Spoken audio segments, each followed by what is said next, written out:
Municipal ఎన్నికలకు సర్వం సిద్ధమైంది. ఎస్, మీరు విన్నది నిజమే. ఇదే నెలలో 2026 ఈ నెలలో జనవరి నెలలో ఈ యొక్క మున్సిపల్ ఎన్నికలకు సంబంధించి షెడ్యూల్ అయితే రిలీజ్ కాబోతోంది. దీనికి సంబంధించి ఈసీ కూడా ఒక అధికారిక ప్రకటన కూడా చేసినట్లుగా తెలుస్తోంది. ఏదేమైనా సరే ఇప్పుడు ముఖ్యమంత్రి రేవంత్ రెడ్డి కూడా జిల్లాల టూర్ అంటే ఈ యొక్క టూర్ షెడ్యూల్ కూడా ప్రకటించడం అనేది నిజంగా ఒకంత మిగతా పార్టీలు కూడా టెన్షన్ కనిపిస్తోంది. ఏదేమైనా సరే మున్సిపల్ ఎలక్షన్స్ షెడ్యూల్ అయితే ఈ నెలలో రాబోతోంది. మొత్తానికి ఫిబ్రవరి 2nd వీక్ కల్లా మొత్తం ఎన్నికల ప్రక్రియ అంతా కూడా అంటే దాదాపుగా 117 మున్సిపాలిటీలు 6 కార్పొరేషన్లకి తొలి విడత అంటే మిగతా జిహెచ్ఎంసీతో పాటు ఒక 4-5 మున్సిపాలిటీలు అలాగే ఇతరత్ర కార్పొరేషన్లకు సంబంధించి ఏప్రిల్ వరకు అంటే మే వరకు గడువు ఉందట.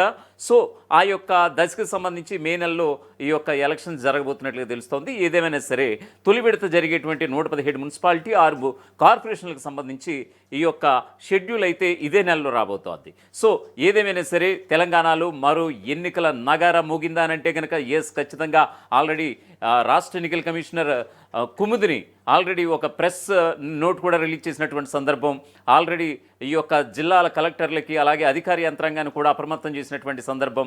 ఎస్, జనవరి 10 కల్లా మీరంతా కూడా ఫైనల్ ఓటర్ లిస్ట్ అయితే రెడీ చేసి పెట్టుకోండి. జనవరి 1 అంటే నిన్నటికి నిన్న ఆల్రెడీ ముసాయిదా ఓటర్ల జాబితాను సిద్ధం చేయాలన్నటువంటి ఆదేశాల మేరకు ఆల్రెడీ ఆ ఓటర్ లిస్ట్ కూడా తయారైపోయింది. డ్రాఫ్ట్ లిస్ట్ అంటారు దాన్ని. సో ముసాయిదా లిస్ట్ తయారైపోయింది. ఇప్పుడు జనవరి 10కి కంప్లీట్గా ఎవరైతే మున్సిపల్ పట్టణ ఓటర్లు ఎంత ఉన్నారనేటువంటి 117 మున్సిపాలిటీలు 6 కార్పొరేషన్లకు సంబంధించి ఈ యొక్క పట్టణ ఓటర్లు ఎంతమంది ఉన్నారు అనేటువంటి మొత్తం ఫైనల్ లిస్ట్ అయితే జనవరి 10న రాబోతోంది. సో ఈ క్రమంలో కాంగ్రెస్ పార్టీ సర్వం సిద్ధం చేసినట్లుగా తెలుస్తోంది. మరీ ముఖ్యంగా సీఎం రేవంత్ రెడ్డి ఈ యొక్క ప్రకటన అంటే ఈ యొక్క టూర్ షెడ్యూల్ కూడా అంటే మున్సిపాలిటీలు కార్పొరేషన్లు కూడా ఆయన జిల్లాల వారీగా టూర్ షెడ్యూల్ కూడా ఖరారు చేసినట్లుగా రాష్ట్ర కాంగ్రెస్ వర్గాలు కూడా చెబుతున్నాయి. మొదటిగా ఫిబ్రవరి 3న ఉమ్మడి మహబూబ్నగర్ జిల్లా జడ్చర్లలో ఒక భారీ బహిరంగ సభ ఉండబోతోంది. సో మొత్తానికి జడ్చర్లలో ఈ యొక్క మున్సిపల్ ఎన్నికలకు సంబంధించి కార్పొరేషన్ ఎన్నికలకు సంబంధించి పట్టణ స్థానిక సంస్థల ఎన్నికలకు సంబంధించి ఆల్రెడీ అధికార పార్టీ కాంగ్రెస్ అయితే ఒక అడుగు ముందుకు ఉందానంటే కనుక yes, CM Revanth Reddy tour షెడ్యూలే దానికి ఒక ప్రత్యక్ష నిదర్శనంగా చెప్పుకోవచ్చు. ఎస్, దీనికి సంబంధించినటువంటి పూర్తి స్థాయి అప్డేట్స్ అయితే మా ప్రతినిధి శ్రీశైలం అడిగి తెలుసుకుందాం. శ్రీశైలం, చెప్పండి, దీనికి సంబంధించి ఎలాంటి అప్డేట్స్ ఉన్నాయి? ఆల్రెడీ ఒక అడుగు ముందుగానే కాంగ్రెస్ పార్టీ ముందుకు వెళ్ళినట్టుగా తెలుస్తోంది. CM Revanth Reddy tour schedule కనుక చూస్తుంటే మరి బీఆర్ఎస్ బీజేపీ పరిస్థితి ఏమిటి? అవి ఏ మేరకి ముందంజలో ఉన్నాయనంటే మీ దగ్గర ఎలాంటి రిపోర్ట్స్ ఉన్నాయి?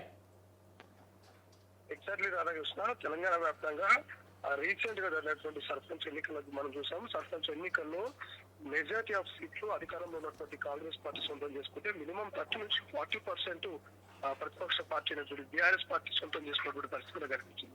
బట్ ఇప్పుడు ఏదైతే మున్సిపల్ ఎన్నికలు కావచ్చు, ఇటు గ్రేటర్ హైదరాబాద్ సంబంధించి కావచ్చు, ఓవరాల్ గా ఈ ఎన్నికల మీద అటు బీఆర్ఎస్ ఇటు అధికార కాంగ్రెస్ పార్టీ రెండు కూడా ఫోకస్ పెట్టేట్టుగా తెలుస్తుంది. ఈ నేపథ్యంలోనే ముఖ్యమంత్రి రేవంత్ రెడ్డి మున్సిపల్ ఎన్నికలకు సంబంధించినటువంటి అంశాన్ని దృష్టిలో పెట్టుకొని జిల్లాల పర్యటనకు సిద్ధమవుతున్నారు. ఫిబ్రవరి 3న చర్చల్లో సీఎం బహిరంగ సభ కూడా ఆల్మోస్ట్ కన్ఫర్మ్ తెలుస్తుంది. రాధాకృష్ణ, అదే మున్సిపల్ ఎన్నికలపై ఇప్పటికే బీఆర్ఎస్ మరుగులు పడుతుంది.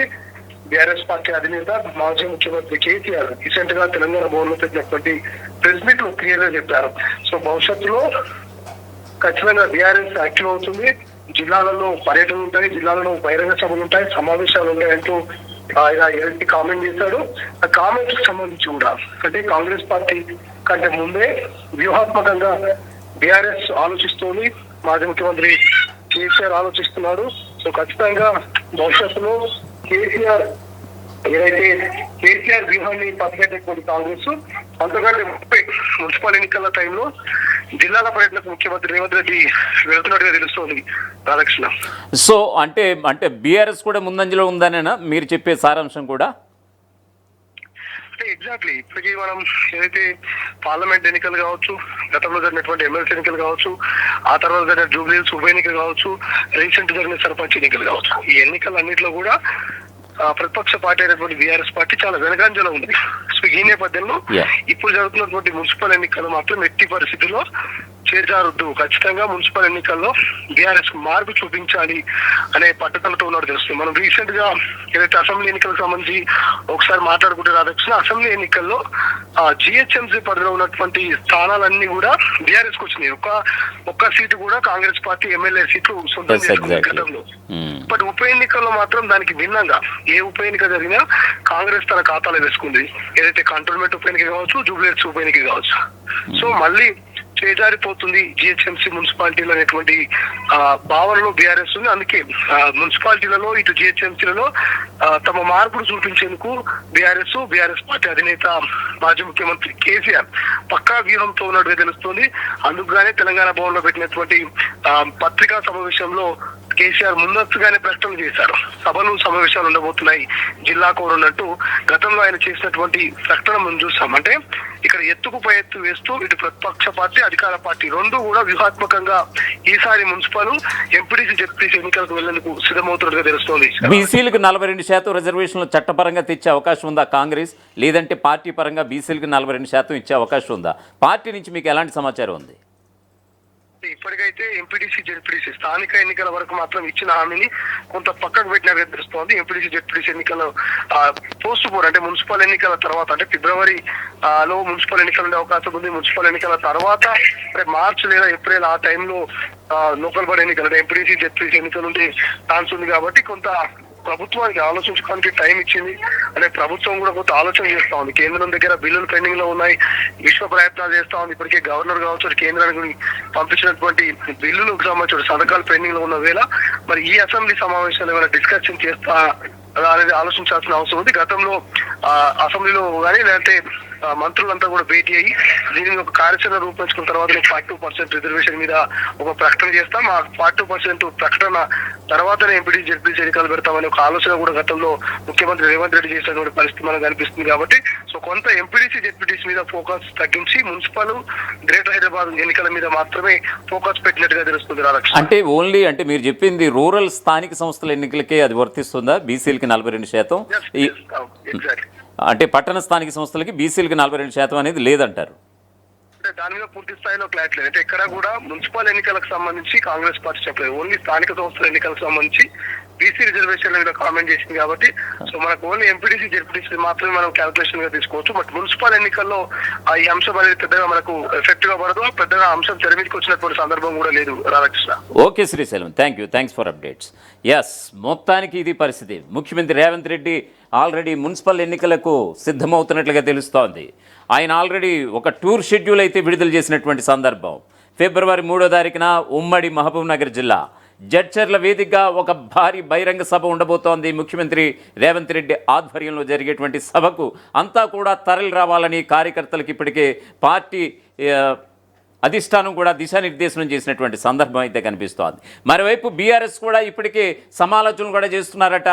తమ గులాబీ బాస్, తమ అధినేత కేసీఆర్ను కూడా ఇప్పుడు జిల్లాల వారి పర్యటనలకి సంసిద్ధులు కండి అంటూ కూడా పార్టీ శ్రేణులు కూడా సూచించినటువంటి సందర్భం కనిపిస్తోందట. సో ఇప్పటికే ఆయన ఆల్రెడీ అసెంబ్లీ సెషన్స్కి తొలి రోజు అటెండ్ అయినటువంటి ఆయన ముక్తభావంగా వచ్చి వెళ్ళిపోయినటువంటి సందర్భం చూసాం. ఎక్కడ కూడా ఫస్ట్ ఉన్నటువంటి జోష్ అయితే ఇప్పుడు లేనే లేదు. సో ఆల్రెడీ ప్రస్తుత సమావేశాలను కూడా ఆల్రెడీ బాయ్కట్ చేసినటువంటి పరిస్థితి అయితే కనిపిస్తోంది. మరి ఇది పట్టణ స్థానిక సంస్థల ఎన్నికలకు సంబంధించి ఒకవైపు అలాగా అంటే ఆల్రెడీ జనవరి 10న ఈ యొక్క ఫైనల్ వాటర్ లిస్ట్ రాబోతోంది. ఇదే నెలలో పట్టణ స్థానిక సంస్థల ఎన్నికలకు సంబంధించి అంటే మున్సిపల్ కార్పొరేషన్ 117 మున్సిపాలిటీలు, 6 కార్పొరేషన్లకు సంబంధించి రాష్ట్ర ఎన్నికల కమిషనర్ ఒక షెడ్యూల్ కూడా విడుదల చేసే అవకాశాలు చాలా మెండుగా కనిపిస్తున్నాయి ఇదే నెలలో. సో ఈ క్రమంలో మరి బీఆర్ఎస్ పార్టీ ఎత్తుగళ్ళు ఎలా ఉండబోతున్నాయి? సో మీరైతే కామెంట్ చేయండి. వచ్చేటువంటి స్థానిక సంస్థల ఎన్నికల్లో, పట్టణ స్థానిక సంస్థల ఎన్నికల్లో జెండా పాతేదెవరు? మున్సిపల్ మీ దగ్గర ఉన్నటువంటి మున్సిపాలిటీలో ఎవరు పట్టం కట్టబోతున్నారు? మీ దగ్గర ఉన్నటువంటి కార్పొరేషన్లలో ఎవరి పై చేయి సాధించబోతున్నారు అనేది కామెంట్ రూపంలో తెలియజేయండి. ఎస్, ఖచ్చితంగా దీని గురించి ఒక పూర్తి స్థాయి విశ్లేషణ అయితే మీకు వివరించే ప్రయత్నం చేస్తాను. తెలంగాణ రాష్ట్రంలో మున్సిపల్ ఎన్నికలకు ప్రభుత్వం అలాగే రాష్ట్ర ఎన్నికల సంఘం పూర్తి స్థాయిలో సిద్ధమవుతున్నాయి. రాష్ట్ర వ్యాప్తంగా 117 మున్సిపాలిటీలు 6 మున్సిపల్ కార్పొరేషన్లకు ఎన్నికలు జరగబోతున్నటువంటి ఈ నేపథ్యాన ఓటర్ల జాబితా సిద్ధం చేసే ప్రక్రియ కూడా వేగవంతమైంది. 2025 డిసెంబర్ 29 రాష్ట్ర ఎన్నికల సంఘం ఓటర్ల జాబితా తయారీకి సంబంధించి నోటిఫికేషన్ కూడా జారీ చేసినటువంటి విషయం తెలిసిందే. అలాగే జనవరి 1, 2026 అంటే నిన్న కొన్ని గంటల క్రితం ముసాయిదా ఓటర్ల జాబితాను కూడా విడుదల చేశారు. అభ్యంతరాలు స్వీకరించిన తర్వాత జనవరి 10న తుది ఓటర్ల జాబితా కూడా ప్రచురితమవుతుందంటూ కూడా ఈసీ చెబుతూ వస్తోంది. ఈ నెలలోనే ఎన్నికల షెడ్యూల్ విడుదలయ్యే అవకాశం ఉందని కూడా అధికారిక వర్గాలు అంటున్నాయి. కాగా మరొక వైపు సీఎం రేవంత్ రెడ్డి వచ్చే నెల 3 నుంచి అంటే ఫిబ్రవరి 3 నుంచి జిల్లాల పర్యటనలో బిజీగా ఉండబోతున్నారట. ఈ క్రమంలో అదే రోజు మహబూబ్ నగర్ జిల్లా జడ్చర్లలో భారీ బహిరంగ సభ కూడా నిర్వహించబోతున్నారట. ప్రభుత్వ సంక్షేమ అలాగే అభివృద్ధి కార్యక్రమాలను ప్రజలకు వివరించడంతో పాటు రాబోయే మున్సిపల్ ఎన్నికల్లో కాంగ్రెస్ పార్టీని బలోపేతం చేయడం ఈ పర్యటన ముఖ్య లక్ష్యం అంటూ కూడా ఇప్పటికే కాంగ్రెస్ శ్రేణులైతే నొక్కి ఒక్కానించాయి. పంచాయతీ ఎన్నికల్లో కాంగ్రెస్ బలపడినటువంటి ఈ నేపథ్యాన మున్సిపల్ ఎన్నికల్లోనూ విజయం సాధించే దిశగా కాంగ్రెస్ పార్టీ అగ్రనాయకత్వం కసరత్తు చేస్తోంది. అసలైన తొలి వెలుగు. ఫాలో వాట్సాప్ @తొలి వెలుగు official.